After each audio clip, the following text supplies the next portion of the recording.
Et le BTC qui est en train doucement de descendre en termes de prix et enfin prendre des configurations correctes par rapport aux vagues qui ont des plus grands degrés. On va regarder ça ensemble, vous le savez, on est dans cette analyse-ci depuis un petit moment, et c'est-à-dire qu'on avait premièrement, rappelez-vous dans la toute dernière vidéo, essayé un dernier trade en long qui a été raté, je vous le dis tout de suite, c'est pas de problème, mais malgré tout, on rebascule pour ceux qui suivent réellement les vidéos et les analyses, en fait, et bien dans ces macro-figures qui sont installées ici depuis un certain moment, ici par exemple une vidéo du 2 décembre d'année 2020, au niveau bien d'un sommet de 3 en jaune trouvé, et maintenant toujours en fait le retracement de 4. C'est-à-dire que rappelez-vous, je le disais souvent, pour bien cette fameuse 4 en jaune, il faudrait qu'elle prenne en tout cas un déroulement qui prend plus ou moins une même intervalle de temps développé par rapport bien à cette 2. Reposer cette 4-ci, comme expliqué dans les vidéos précédentes, bien à ce niveau-là aurait été trop court. Maintenant, n'empêche, on a essayé de le voir dans la vidéo et donc dans l'analyse juste précédente à cette vidéo-ci. On a essayé un léger long, mais malgré tout, il s'est fait prendre. C'est pour ça également que vous le savez, on met encore et toujours des stop-loss ensemble, etc., etc. Et toute cette méthodologie de trading ensemble. On va regarder tout ça de manière plus précise aujourd'hui de toute manière, voir quel objectif on doit attendre pour acheter, enfin, ou en tout cas atteindre pour acheter, et également tout simplement mettre son stop-loss à quel niveau. Par après également, on va avoir des décomptes alternatifs si jamais bien le cours devait se montrer beaucoup plus bear. Malgré tout, pour moi part ici, on est encore et toujours dans une configuration qui est très finalement bullish et vraiment qui a beaucoup de potentiel aussi. Pour celui-ci, on reste vraiment pour le moment dans rien de dramatique et d'alarmant, de baissier, et c'est reparti, on va voir de nouveau les 8000 ou des choses vraiment dramatiques dans ce genre-là. On va regarder ça durant cette vidéo bien entendu, mais juste après, vous le savez, la toute petite intro. Et bonjour à tous, aujourd'hui très heureux de vous retrouver sur le BTC face au dollar qu'on va analyser ensemble. Juste avant de faire toutes les analyses et revoir toutes les rétrospectives et les petits trades qu'on a fait ensemble, bien entendu, vous le savez, je dois remercier les personnes qui font des donations. Je le rappelle, pourquoi les gens font des donations? Finalement pour soutenir la chaîne, vous le savez sûrement, mais en fait, enregistrer une vidéo, ça dure déjà 20 à 40 minutes, donc le temps de parole. Ensuite, il faut également faire l'upload. Ensuite également le montage, c'est vrai même avant l'upload, puis la création de la miniature. Et avant ça également, il y a la pédagogie qui est transmise durant la vidéo. Et en plus de ça également, et bien tout simplement le travail en amont pour construire le graphique et finalement le travailler. Merci à ces personnes qui font des donations et vous le savez déjà sûrement également, mais contre finalement une donation, je vous envoie en plus de cela vers les premiers paliers de donation toutes les règles des lettres en français. Je rappelle également ce PDF, je l'ai écrit de manière concise pour que réellement vous puissiez apprendre rapidement et être autonome et non pas faire semblant en faisant 2 encyclopédies de 200 000 pages pour finalement vous envoyer du volume, mais finalement trop de phrases, trop de choses à faire de la dentelle sans vraiment aller au but du sujet et finalement rien apprendre parce qu'on lira jamais tout. Maintenant que tout ça a été expliqué, etc., on part maintenant dans le vif du sujet, c'est-à-dire l'analyse, ce qu'on attend pour cette vidéo aussi. Premièrement, je vais rappeler et je vais montrer finalement le dernier trade qui avait été ouvert. On en a ouvert plein, Rappelez-vous, sur cette phase haussière depuis les 12 500, on en a ouvert plein. Bravo à ceux qui sont rentrés à 12 500, bravo à ceux qui sont rentrés un peu plus tard, bravo à ceux qui sont rentrés entre guillemets tout dernièrement sur la mèche ici des 16 400 $. Et tout récemment, on a essayé un dernier trade en partant du principe que potentiellement la 4 a été exceptionnellement courte parce qu'on a eu une phase de consolidation très longue ici. Il ne faut pas se le cacher. On a eu du 30 novembre, et d'ailleurs j'ai eu un petit, je crois que j'ai retiré mon logo, excusez-moi, je le remets, je retire mon logo en fait pour les personnes qui demandent des analyses en privé parce que je sais que ça va pas atterrir n'importe où, mais en public je suis obligé de le mettre pour une question de protection et bien finalement du contenu. Donc ici j'ai ragrandi l'écran, j'ai remis mon logo, grossièrement du coup en fait depuis le 26 novembre, non même pas, depuis le 30 novembre jusqu'au 7 décembre, on a eu vraiment une consolidation assez longue et clairement j'hésitais et pas mal de personnes hésitaient également, sûrement dans les dans les décomptes qui sont partagés dans les commentaires. Est-ce qu'on pose déjà notre 4 ici? Ça aurait fait une 4, on le dit, on l'a souvent dit, ça aurait fait une 4 très courte, mais après, dans un 4 bull run, pourquoi pas, ça pourrait exister. Donc, on avait déjà testé un léger trade qui a été indiqué ici. Stop loss pour ceux qui l'ont en tout cas ouvert, pris, etc. Donc là, c'est réglé. Ce trade-là, il est fini. Également, une petite chose, j'ai lu un commentaire qui disait vraiment, si maintenant, le cours chute et va chercher mon stop loss, je me prends une sacrée douille. La chose, c'est qu'en lisant les mots et les termes utilisés, c'est-à-dire que tu vas te prendre une sacrée douille, c'est-à-dire que en fait, tu vas te prendre une perte énorme et que ça sera la folie et que tu vas te vendre, je sais pas, tu vas devoir vendre ta maison peut-être, je ne sais pas, entre guillemets, tu auras une forte perte. Alors bon, j'exagère avec la vente de maison, etc., mais voilà, tu auras une forte perte. Il faut comprendre une chose, c'est que si tu réagis comme ça et que tu utilises ces termes ces propos-là, entre guillemets, c'est que tout simplement, tu n'es pas dans un risque management et que ta perte, tu ne peux pas l'assumer, d'accord? C'est-à-dire que si jamais, en fait, quelqu'un a une perte en trading, on parle bien de ça, c'est quelqu'un qui a fait son risque management, quelqu'un qui a géré sa perte potentielle et quelqu'un qui a prévu surtout ce risque-là. Et donc, on en parle dans toutes mes vidéos, vous savez, du risque management. Donc, clairement, le propos utilisé de « je vais me prendre une sacrée douille » me fait penser, ou en tout cas indiquerait que tu n'es pas de risque management réel et que tu n'acceptes pas la perte. En fait, tu ne l'as pas prévu. Donc, attention à ça encore et toujours. Le risque management, ce n'est pas une blague, c'est ça le plus important. Et après, on pense aux bénéfices. Pas le contraire, on ne pense pas d'abord aux bénéfices et ensuite au risque management. D'accord ? Donc, d'abord, qu'est-ce que ce trade pourrait m'engager à perdre si il devient perdant? Est-ce que je peux l'assumer? Oui, non. Donc, de toute façon, oui, tu es obligé de pouvoir l'assumer étant donné que tu vas, par rapport à ce risque et donc cette perte potentielle, bien entendu, mettre en valeur, et c'est-à-dire finalement mettre le capital possible uniquement par rapport à la perte. C'est-à-dire que grossièrement par rapport au risque, qui peut être par exemple de 3%, si on met ici par exemple dans une position de long. Je rappelle vite, parce que ce commentaire m'a un peu étonné, se prendre une douille sur une perte, je ne comprends pas, il n'y a pas de douille à prendre si tu as fait ton risque management. C'est-à-dire que grossièrement, imaginons ici on voit un risque de 8%, presque 9, 8,69. Il faut comprendre que ceci, donc ces 8%, imaginons, vont représenter $10 de perte. Mais, par exemple, par rapport ensuite au trade joué, donc $10 de perte pour ces 8% 69. Mais il faut savoir que si, par exemple, tu fais un trade avec 6,85, si ta perte potentielle acceptable, c'est $10, ces 2,85 seront aussi $10. D'accord ? Donc, chaque trade, devra avoir la même perte potentielle. Tu vas me dire, mais comment c'est possible ? C'est quoi le tour de magie ? Grossièrement, en fait, c'est le capital qui part après par rapport au risque. Donc, c'est par rapport à ces $10 qui peuvent être perdus qui va être défini. Donc, finalement, ces 2,85 vont finalement correspondre à $10 par rapport au capital total joué. Si, par exemple, ton risque, c'est de 9, on va remettre à 8,95. Ici, par exemple, de nouveau $10, ces 8,95 vaudront $10 par rapport finalement au 100% du capital qui sera joué sur ce trade-là. C'est ça le risque management, c'est avoir prévu une perte, se dire je peux seulement accepter cette perte-là, pas plus parce que j'ai autant de cartouches par rapport à mon capital total de trading, etc. Bref, c'est un truc un peu plus complexe que j'explique rapidement là maintenant sur juste le trade, mais grossièrement, il y a le risque management et surtout le management de ton capital total de trading. Donc attention à ça, je ne veux pas lire des commentaires du genre si ça baisse maintenant, je me prends une sacrée douille. Tu te prends ta perte qui est prévue et puis c'est tout. Et tu as des cartouches, d'accord ? Et tu as plein de cartouches, d'accord ? Donc attention, je sais pas, ça a dû être mal géré de ton côté, fais attention à ça, ou en tout cas, si j'ai compris tes propos, je pense que ça a été mal géré de ce côté-là. Mais bon, peu importe, c'est pas grave, un trade perdu, c'est un parmi tant d'autres. Je rappelle également, pas croire qu'un trader, c'est quelqu'un qui gagne tous ses trades. Il ouvre 10 trades et il a gagné 10 trades. Non, ok, attention à ça encore une fois. Un trader, c'est par rapport au risque management. Quelqu'un qui peut perdre beaucoup de trades, mais qui, grâce à ces quelques trades gagnants, va pouvoir recouvrir, va pouvoir surpasser les pertes qui sont bien entendu faites par tout simplement les trades perdants. Donc ici, je suis fort dans le trading, dans l'explication du risque management, mais c'est important de parfois remettre un petit coup pour rappeler ça, parce que quand je lis certains commentaires du genre, je me dis qu'est-ce qui se passe ? Comment est-ce que c'est possible de parler avec ces termes-là qui sont surtout émotionnels, et en plus de ça, du coup, le risk management, voilà. J'essaie de l'expliquer dans toutes mes vidéos, donc j'espère que ça commence à être acquis par la plupart des personnes. Donc là maintenant, clairement, où est-ce qu'on en est ? On repart, je le dis tout de suite, dans cette flat-là. Je l'avais dit et je le dis toujours, en fait, cette 2-là, normalement, doit vraiment, cette 2-là correspondre par rapport au degré à cette 4-là. Donc si on avait vraiment fait une 4 aussi courte, ça aurait exprimé, il est vrai, un bull run énorme, mais c'est normalement pas ce qu'il fallait privilégier. Malgré tout, j'ai basculé dans le côté sombre de la force et je me suis dit, pourquoi on ne serait pas déjà bull extrême maintenant ? Non, on va consolider comme on l'a montré bien dans les vidéos avant la toute dernière vidéo, et on va rester dans cette 4 là. C'est-à-dire que grossièrement, on attend encore une fois 2 zones d'achat à privilégier. Je rappelle pourquoi on privilégie les 61 et les 100% de Fibonacci dans une flat en running et non pas par exemple en étendu ou en régulier. Alors je rappelle rapidement pourquoi. Parce que quand on est dans un bull run, ou en tout cas dans le début d'une hausse significative, ou par exemple dans le cas contraire, dans un crash ou dans une baisse significative, si on utilisait des termes un peu plus corrects, il faut savoir que c'est la plupart du temps des runnings qui vont se développer.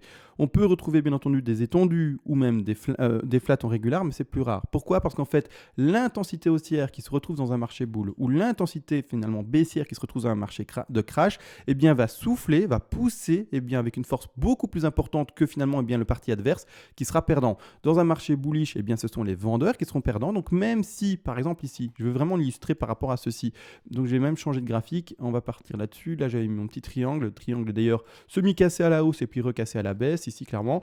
Clairement, en fait, il faut comprendre une chose. Ici, clairement, regardez bien, c'est un peu comme précédemment. Quand on se retrouve dans un marché boule, et on va prendre vraiment ce contexte-ci pour le montrer, vraiment les dernières vagues depuis mars d'année 2020, chaque plus bas sera toujours plus haut que les précédents plus bas. Donc c'est facile à illustrer, d'accord? Oh, il y a un nouvel outil. Qu'est-ce que c'est? D'accord, ok. Bon, petit test fait. Donc ici, plutôt brush. C'est-à-dire qu'on le voit bien en fait, chaque plus bas sera toujours plus haut que les précédents plus bas. Et c'est vraiment facile à indiquer. On n'a vraiment jamais de cassure de gros plus bas précédents. On n'a jamais ça. Vraiment, à chaque fois, on soutient le niveau de support. C'est-à-dire qu'actuellement, si on part et on reste dans cette même configuration et qu'on est vraiment bullish, il faudra privilégier eh bien, le fait de ne pas réussir à casser ce dernier plus bas. D'ailleurs, dernier plus bas, on a ouvert un trade. Donc ceux qui sont dans ce trade-là, attention à votre stop loss. Ne le montez surtout pas trop haut. Mettez-le juste maintenant à votre point d'entrée ou légèrement dans le vert. Donc ceux qui sont rentrés à 16 004, 16 003, n'exagérez pas dans l'exposition. Montez-le juste dans le vert, légèrement plus, mais pas beaucoup plus, d'accord? Vraiment, parce que, vous le savez, on va pouvoir bien descendre avec le cours ici, aller chercher presque les 100%, voire même en fait les 100% Fibonacci de retracement. On va le montrer, d'extension par rapport au Fibonacci qui va être placé. Je vais vous montrer ça après, et par après, enfin rebondir, sans jamais faire de plus bas. Maintenant, stop loss, on va le placer où? Eh bien, je le rappelle également, c'est ça le risque management, vous l'entendez, je parle tout le temps de risque management. Également, on va le placer légèrement en dessous. On va même dans le nouveau trade qu'on va ouvrir, là maintenant, là je parle de quoi? On parle du trade qui va s'ouvrir d'ici quelques jours normalement, on ose l'espérer. On va mettre le stop loss à 6140 $, en tout cas sur les prix de Bitstamp. Et par après, rebond du BTC, on ose l'espérer normalement. Donc maintenant, on va regarder ça bien entendu, plus précisément sur les règles d'Elliott, ou en tout cas sur là où il y a eu les vagues d'Elliott qui ont été exprimées. C'est-à-dire que grossièrement, hop, je remets ceci en zoom, je repars là-dessus, je vais replacer la flat qui d'ailleurs pour moi n'est pas finie, ou en tout cas semblerait ne pas être finie. On va regarder ça ensemble également. Je place ma ABC en flat, je remets mon aimant, ici je remarque que j'ai du mal, je remets ici les couleurs en bleu clair, je vais à la racine, je repars ici en A, développement beaucoup plus long de la B, et enfin on va chercher une C. Quelque chose qui a une figure beaucoup plus propre. Vraiment, précédemment on avait essayé de trouver quelque chose d'extrêmement boule avec déjà un décompte boule. C'était difficile à croire, maintenant c'était un trade à prendre, le stop loss a été mis de manière assez serrée, donc on est sorti et c'est fini. Maintenant une chose également, la ABC se valide à fond. Pourquoi? Parce que quand on passe en daily, en plus de cela, on n'est plus du tout dans une potentielle 1, 2, 3, je vais montrer ça. Regardez, on n'est plus du tout potentiellement là-dedans. C'est plus possible. Il faut arrêter de croire qu'on est là-dedans, donc dans une 2, puis après rebond 3, 4 et 5. On n'est plus du tout là-dedans. D'accord? Ça, celui qui croit qu'on est encore là-dedans, pour ma part, c'est plus possible. Alors je vais l'exprimer, je vais montrer ça dans 2 secondes. Très facile à voir. Il faut juste avoir vu la chose pour dire bah oui, effectivement, c'est pas possible à cause de ça. Mais en fait, 1, 2, 3, 4, 5, ça, c'est plus possible. Il faut celui qui est encore dans ce décompte-là, tu peux rester dedans, mais pour moi, tu fais fausse route. Alors pourquoi? Il suffit d'ouvrir le récit en daily. Le RSI en daily ne fait que des plus bas. D'accord? La racine est là. D'accord? La racine est là. On a le plus haut de la une, la potentielle, mais après, boum, ça pète tout. On est même en dessous de ce niveau de racine depuis le 8 décembre. D'accord? Donc ça fait quelques jours maintenant, ça fait plus de 2 à 3 jours qu'on est en dessous. Donc maintenant, il faut vraiment arrêter de se dire, on est encore dans une 2. Donc depuis le 8 décembre, clôture de cette bougie-là, on peut se dire, on n'est plus dedans. On n'est plus dans cette 2-là. Donc ça fait déjà 3-4 jours, 3 jours, plutôt, qu'on n'est plus dedans. Donc j'ai lu certains commentaires qui disaient, on est dans la 2, etc. Déjà à partir du 8 décembre. Malheureusement, je n'avais pas le temps pour faire des vidéos, vous le savez, j'ai une vie beaucoup plus active maintenant, en tout cas plus prise, j'ai un enfant, j'ai un chien, j'ai une femme, j'ai un travail, enfin bref, j'ai beaucoup de choses, c'est-à-dire que voilà, malheureusement je peux plus faire des vidéos au tac au tac dès qu'il le faudrait, parfois il faut que je fasse quelque chose de plus responsable de mon côté, c'est-à-dire que je lisais les choses et je fais mais il voit pas le récit qui est indiqué en daily, qui est en train de tout écraser. Voilà, bon, maintenant, vous le voyez, je le montre en vidéo, on n'est plus dans une 2, c'est plus possible, on n'est plus là-dedans. Donc on reste en fait dans cette configuration-ci, A, B, C. ABC, 2 objectifs montrés, donc maintenant on va les remettre. Objectif, comme dit, on doit privilégier les régulars. Les régulars ont des objectifs de 61 à 100%, régulars, non pas du tout, excusez-moi, en running, c'est-à-dire qu'elles ont des objectifs de 61,8 à 100% de Fibonacci. On met son Fibo ensemble, c'est-à-dire que hop, placé, et j'essaye de le placer proprement là, hop, ici comme ceci. Les objectifs sont mis d'ailleurs avec des petits rectangles verts pour faciliter les choses. Premier objectif d'achat, si on termine son décompte en C et qu'on arrive à avoir 5 dernières vagues, et bien ici aux alentours des 17 882 $. Par contre, j'ai un peu du mal à la finir, on va en parler après. Et deuxième objectif d'achat privilégié seront les 16 632 $. Alors, ce qui va être amusant maintenant, donc j'ai dit les prix. Donc, ce qui va être maintenant amusant, c'est de zoomer en fait. Hop, on passe là-dessus. Et pour celui qui veut rentrer en trade, d'essayer de parvenir à décompter 5 dernières vagues. Une C, ça se termine en 5 vagues. D'accord? Donc ici, clairement, hop, je place d'ailleurs bien ma B là. Il faudra réussir à décompter quoi? J'essaie de le dessiner une. Après, on va chercher une 2, une 3, une 4 et une 5. Il va falloir vraiment pouvoir décompter ça. D'accord? Alors, ça peut être une ending diagonale, ça peut être une impulsive également.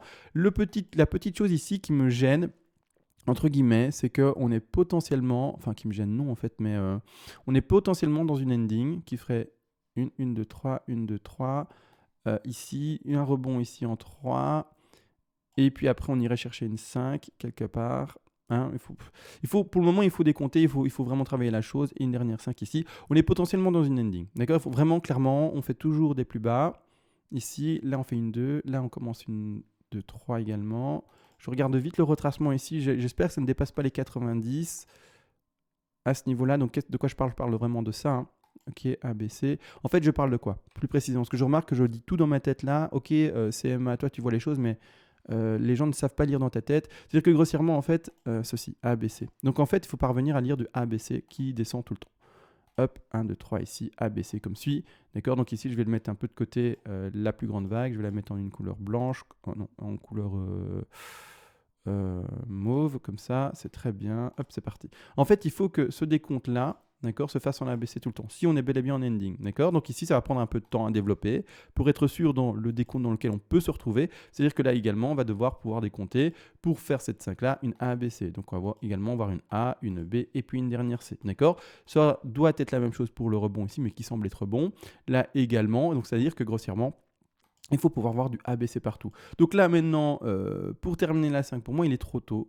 Maintenant, celui qui joue, par exemple, la langue maintenant, n'oublie pas, ton stop loss doit être posé, pour ma part, en dessous des 100% de Fibonacci et surtout en dessous de notre petite racine ici, qui se situe plus précisément, alors si je me parle en termes précis, sur les prix de Coinbase à 16 199, on va dire 200 pour vraiment l'arrondir. Ça nous fait, si jamais par exemple quelqu'un disait, ben moi j'ai fini mes 5 vagues, etc., ce qui m'étonnerait de toute manière parce que clairement, quand on regarde le développement de temps des vagues également, la 5 ne peut pas être aussi courte, hein, tout simplement. On a une courte, on a une 3 moyenne, et bien la 5 ici doit être plus longue que la 3. D'accord? Ce sont les règles.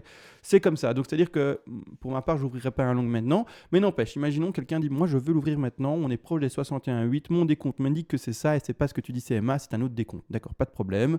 Là-dessus, ok. Risque management n'empêche. D'accord? Risque management. C'est-à-dire que grossièrement, il va falloir mettre son stop là où je l'ai mis. En tout cas, c'est ce que moi je préconise. Maintenant, tu peux être plus agressif et le mettre plus serré, plus haut, mais après chacun ses positions.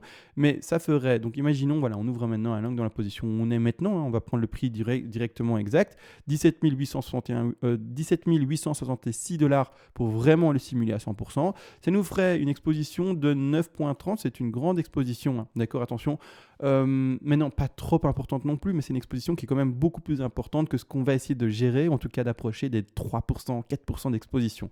On rappelle, plus l'exposition est petite et au plus le capital va pouvoir être joué de manière importante, c'est-à-dire de plus avoir potentiellement un bénéfice qui sera important. Donc c'est ça également qu'on essaie de jouer, plus le risque sera grand, donc c'est-à-dire plus l'exposition sera grande et au plus finalement, eh bien, le capital sera petit. Donc c'est ça qu'il faut également comprendre. On va vraiment essayer chaque fois de jouer ça comme un peu des snipers et avoir des petites expositions. 3%, 2%, 1% c'est magnifique, 4% c'est bien, 5% ça va, plus que 5, 6, 7, 8, 9 et on s'envole, ça commence à être compliqué. D'accord? Ou en tout cas, ça commence à être de moins en moins intéressant. N'empêche, pour le moment, on reste dans une configuration, comme je vous l'ai dit, qui est extrêmement bull. Il n'y a aucune invalidation pour le moment. On va voir de toute façon les décomptes qu'il y a à avoir avec plus de bougies d'ici peu de temps, hein, d'ici demain, après-demain, etc., durant la semaine, et voir cela. C'est-à-dire qu'on va privilégier pour le moment, vu que j'ai pas du tout fini potentiellement même le décompte qui s'installe ici en tant qu'ending diagonale, on est peut-être dans autre chose, hein, d'accord? Attention, là on travaille, on attend plus de vagues, plus de décomptes, etc. Là on temporise, c'est important de le comprendre, parfois dans le cours, on temporise et on ne fixe pas nos vagues de manière définitive. On lit, on voit ce qu'on peut lire, on voit si on lit correctement d'ici quelques jours. Si on lit correctement, le cours doit aller chercher les targets que l'on indique et on doit pouvoir compléter finalement bien ces fameuses phrases, si on peut s'exprimer comme ça, et bien finalement l'écriture de ces fameuses vagues. Et si tout se passe bien, on passe à l'achat. Si au contraire on n'arrive à rien faire, qu'on trouve rien, etc., là on ne passe pas à l'achat, on dit ben non, le décompte ne tient pas, il y a quelque chose qui ne va pas, il y a un quoi quelque part. Et on prend le temps de développer les choses. Ne soyons jamais trop finalement agressifs dans nos positions. C'est-à-dire que n'empêche, on va privilégier ensemble ici une target maintenant actuellement à 16 655 $. En tout cas, la zone donnée des 100% de Fibonacci. Ce qui va par rapport finalement au trade placé, nous mettre premièrement une exposition très courte Hein, d'accord, là c'est ce que je vais expliquer. L'exposition, du coup, hein, on va ouvrir le long. Par exemple, on va l'illustrer à 16 600, voilà, on va le mettre en bas de 4 ici. 16 635 dollars pour donner un exemple. Alors j'ai pris la position de long ici, hop, je le pose. C'est-à-dire que comme on le met, eh bien, son stop à 16 200 dollars pour le dire, on a une exposition de 2%, 2,67, ça devient beaucoup plus intéressant. Et le ratio, bien entendu, lui, par rapport à tout le reste, ne va pas changer. Eh bien, regardez bien, on va agrandir ça, comme ça c'est plus lisible. Mais on va chercher minimum la target. Alors, je vais vérifier après. Hein. Si les TP, je ne vais pas les déplacer. Mais on va normalement chercher minimum les targets des alentours des 23 000. Alors, je vais revérifier ça en 2 secondes. C'est-à-dire que je vais repasser tout de même en weekly parce qu'il se peut que j'ai replacé les TP au cas où on était déjà extrêmement boule. Et si je les ai replacés, en fait, il faut les diminuer, les replacer légèrement vers le bas. N'oubliez pas également, je vous invite à être sur un échange qui vous permet de déplacer facilement les stop-loss sur l'échange directement. Facilement également vos take profit partiels, surtout votre stop-loss et vos take profit partiels. C'est important, c'est finalement une aisance de travail. Si vous êtes sur un échange qui ne propose pas ça, c'est un peu plus compliqué. Maintenant, si vous me dites, moi, ça me suffit avec les échanges que j'ai déjà, tant mieux. Mais voilà, je vous préconise vraiment un échange qui facilite le travail et cette aisance, bien entendu. C'est que grossièrement, on va mettre notre petit Fibonacci d'extension, prends ton raccourci pour une fois. Voilà, je ne les prends jamais. Hein. Ils sont en haut à droite, mais je ne les prends jamais. Je fais tout le temps dans mes onglets de gauche. Allez savoir pourquoi. On va simuler l'ouverture du trade maintenant en disant, ben voilà, tout se passe bien à l'avenir. Voilà, on va chercher les 16 635, 16 650 dollars, en tout cas cet intervalle-là. Exactement, les TP, il est vrai, ont été légèrement déplacés, il faut les remettre un peu en bas. On va de nouveau les reprivilégier à 161,8% de Fibonacci. On va également privilégier ici le troisième même TP à 261,8 et même ici un TP là que je peux prendre, hop, je vais prendre celui-ci et je vais le placer à 100% de Fibonacci. Donc ça, ce sont les 3 TP qui vont être majeurs pour le prochain trade ouvert et également attention pour le trade qui avait été ouvert pour ceux qui, rappelez-vous, on a acheté la mèche ensemble également des 16 400 dollars. Donc ça, c'est les prochains TP. Donc je rappelle les 3 TP majeurs à remettre en place pour ceux qui les ont légèrement déplacés vers le haut, mais on les remet vers le bas. C'est-à-dire ici, les 20 300 dollars pour le premier objectif, d'accord? Donc ici, il faut comprendre une chose, on n'est pas obligé de forcément aller chercher l'objectif maximal. Hein. C'est pour ça qu'on met des take profit partiels, etc. Donc le premier objectif, c'est-à-dire qu'à partir des 20 300, il peut de nouveau y avoir un crash, d'accord? C'est-à-dire de nouveau une zone difficile à atteindre, à dépasser, etc. Malgré tout, on ne sait pas lire l'avenir, donc on met un take profit partiel si jamais ça devait aller plus haut. Et donc surtout, en espérant que ça aille plus haut. Donc ici, premier objectif, 20 300. Deuxième objectif aussi également, ici on va chercher les 22 605 dollars. Et troisième objectif aussi, qui va chercher ici plus précisément les 26 238 dollars. Donc ici, 3 TP à placer. On n'oublie jamais le TP de sécu. C'est-à-dire que si vous ouvrez votre trade là-bas en bas, il y a tout de même un tout petit TP à mettre. Alors le TP de sécu, pour ceux qui ne comprennent pas ce que c'est un TP finalement de sécurité. Voilà, comme ça je dis le mot complet. C'est-à-dire qu'il va couvrir les frais si vous avez des frais à payer, bien entendu. Et également, il va vous permettre de faire un léger bénéfice dans le cas où le cours ne faisait pas ce qu'on espérait, c'est-à-dire qu'il ne pumpait pas assez fortement, qu'il aille chercher seulement les premiers TP, c'est-à-dire TP de sécu, et à ce moment-là, étant donné que peut-être vous aurez déplacé à ce moment-là votre stop loss à votre point d'entrée, voire même légèrement dans le vert, voire même vous l'avez peut-être même pas déplacé votre stop loss, mais au moins il va diminuer l'exposition, ou alors également il va vous faire en sorte d'avoir un petit bénéfice. Donc l'objectif, encore une fois, c'est le risk management, c'est-à-dire avoir le minimum de pertes. D'abord, on doit penser à qu'est-ce que je peux faire quand j'ai ouvert mon trade pour avoir le minimum de pertes. Ne pensez pas au contraire, j'ai ouvert mon trade, combien est-ce que je vais gagner, c'est incroyable. Non, d'abord c'est, ok, j'ai ouvert mon trade, qu'est-ce que je peux faire et qu'est-ce que je dois mettre en place pour ne pas perdre d'argent. Donc, stop loss serré, stop loss déplacé dès qu'on le peut, premier TP de sécu à mettre en place, c'est-à-dire prendre 10-15%, c'est vraiment rien. Donc ici, je préconiserais un TP à prendre à 61,8, c'est-à-dire à 18 907 dollars pour le rebond. Au cas où vous êtes encore plus sur la défensive, vous pouvez très bien vous dire, moi je mets un TP à 61,8, mais j'en mets également un peu avant, je vais en mettre un carrément, par exemple à 38,2. C'est-à-dire que par exemple, mettez un TP à 7% là et 7%. Au lieu de mettre carrément un TP à 15% à 61,8, vous allez mettre un TP de 7 et 7, 7,5, 7,5 pour être plus précis. Donc vous allez prendre par exemple à 31,8, donc à 18 051, un premier TP de 7% et dire, voilà, je le fais comme ça. Et si on monte encore un peu plus haut, je prendrai un deuxième TP à 18 800, on va arrondir à 18 900 dollars. D'accord? Donc ça, C'est une manière de faire également. D'accord? Donc ici, 2 TP de sécu si vous voulez ou un seul et les 3 TP majeurs là-bas en haut. Donc TP majeur, vous le savez très bien également.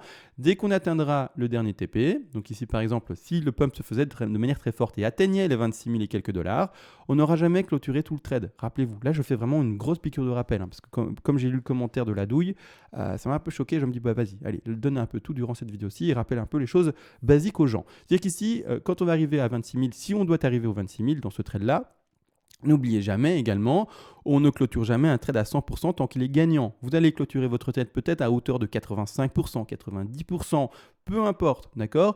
Mais jamais clôturer son trade à 100%. Pourquoi? Parce que si le trade devait continuer à être dans le vert, c'est-à-dire en fait si le cours surtout devait continuer à pumper, imaginez on pète vraiment franchement les 20 000 dollars, en tout cas le dernier ATH, on le pète franchement et ça pump genre, je sais pas, jusqu'à 30 000 dollars. Mais vous serez toujours gagnant et c'est-à-dire très heureux d'être dans ce trade, même avec que 15% ou 10%, voire même peut-être 5%. À vous de voir bien entendu jusqu'à quand c'est encore rentable et intéressant de garder le trade ouvert. S'il vous reste quelques clopinettes dans ce trade-là et que vous vous dites, bon, bah, ça ne couvre même plus la tenue du trade avec mon levier et en plus de ça mes frais. Bon, ça serait étonnant vu le bénéfice fait bon quand même, mais n'empêche, voilà, si vraiment c'est plus intéressant, vous le clôturez. Maintenant, je vous le dis, tant que c'est intéressant de le garder avec le pourcentage que vous aurez laissé dans ce trade-là, gardez-le ouvert. On ne crache jamais sur le bénéfice. Au contraire d'eux, on crache sur les pertes. C'est pour ça qu'on met un stop loss serré. D'accord? En tout cas, on essaie d'avoir un stop loss et un risque management intéressant. Vous voyez, la zone rouge est microscopique par rapport à la zone verte. C'est ça qu'on essaie de jouer. Vraiment une perte petite pour un ratio important. D'ailleurs, le ratio minimum ici mis serait un ratio de 8.48, 8.46.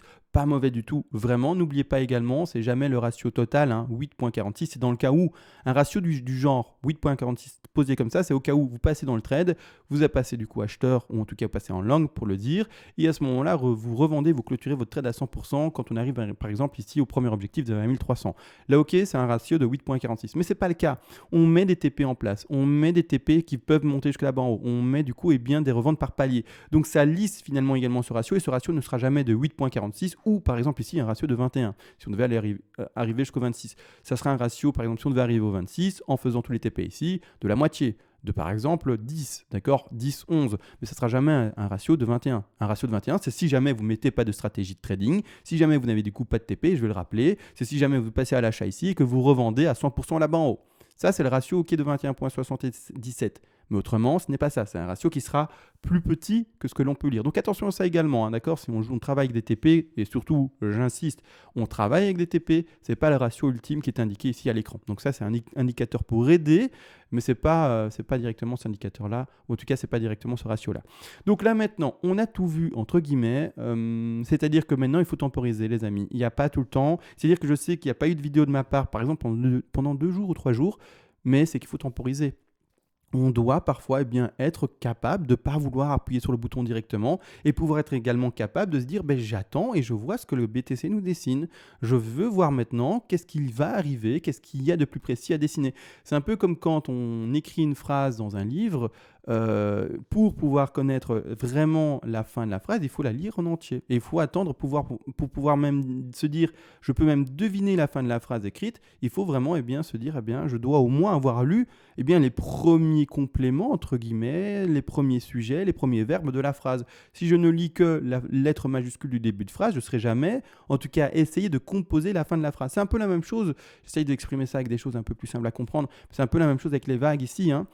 Il faut pouvoir se dire, j'attends de voir qu'est-ce qui me dessine comme vague, peut-être plus grande, peut-être plus petite, qu'est-ce qu'il y a comme extension, oui ou non, et je passerai à l'achat quand j'aurai mon décompte qui sera propre. Tant que je n'ai pas ça, tant que je n'ai pas la phrase, la vague qui est vraiment bien écrite, je ne passe pas à l'achat. Donc là maintenant, 2 zones d'achat. La première ici qui a été indiquée a été touchée, mais personnellement, je n'ouvrirai pas un trade maintenant.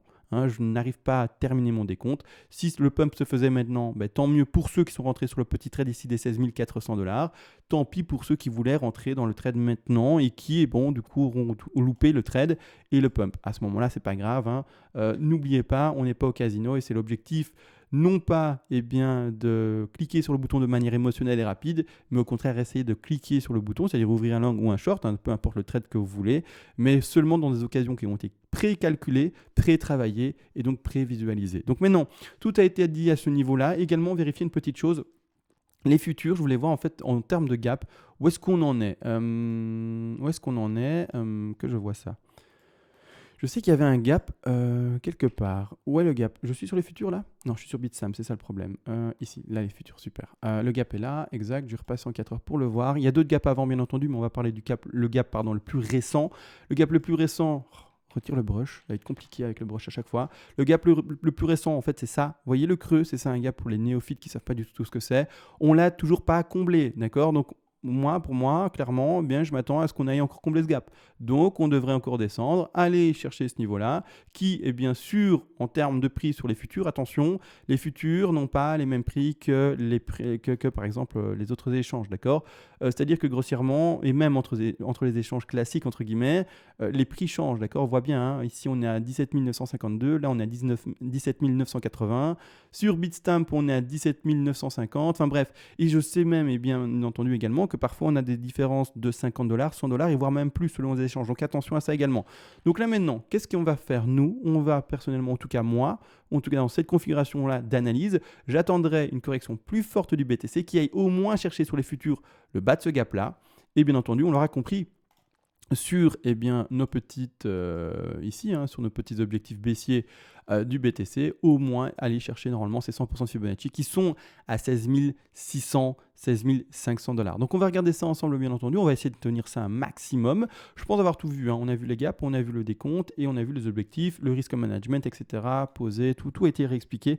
Mais il fallait que je sois aussi complet dans cette vidéo aussi parce que vu la douille que j'ai lue, ça fait bizarre. Ça fait bizarre de se dire que quelqu'un écrit avec de tels termes et me suit. Ou alors c'est un tout nouveau et du coup je comprends pas. Et du coup oui je peux comprendre. Mais en tout cas si normalement tu es drillé, tu ne devrais pas utiliser ce terme-là. D'accord En tout cas ce terme de douille me fait croire à une forte perte, à un truc pas géré. Je ne sais pas si c'est ça ou pas. Bon voilà, on a tout vu, on se voit j'espère le plus vite possible avec un peu d'action sur le BTC. On se retrouve du coup, on nous espérait à demain et sur ce, bonne journée à tous et ciao.